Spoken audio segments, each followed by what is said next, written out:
তাদেরকে মেরেছে? পুলিশের গাড়ি দেখছি তো।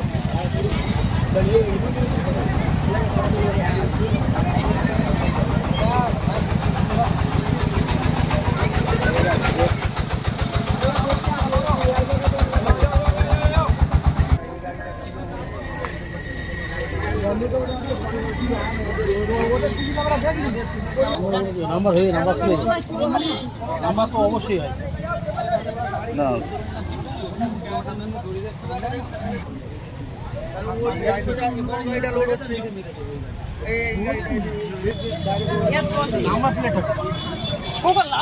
সামনে বাঁ দিকে দেখে কি হয়েছে? অ্যাক্সিডেন্টটা কিভাবে হলো? অ্যাক্সিডেন্টটা কিভাবে হয়েছে ওটা আমাদের ঠিক জানা নেই। কি শুনলেন? শুনলাম যে এই গাড়িটা পেছনে একজন মেরেছে, এই গাড়িটাকে আরেকজন আর মেরেছে। মারলে 5 জন আহত আছে। তারা কোথায়? তারা সব যাচ্ছে হসপিটালে আছে। ক্যানিংয়ে গেছে না বারুইপুরে? একজন ক্যানিংয়ে, 3-4 জন বারাইপুরে। আচ্ছা, এই জায়গাটার নাম কি? এই জায়গাটার নাম হচ্ছে ইটভাটার মোড়। এই গাড়িটা কোন দিক দিয়ে কোন দিকে যাচ্ছিল জানো? এই গাড়িটা এদিকে আসছিল না। না এদিকে না, এদিকে যাচ্ছিল, বারাইপুর দিকে যাচ্ছিল গাড়িটা।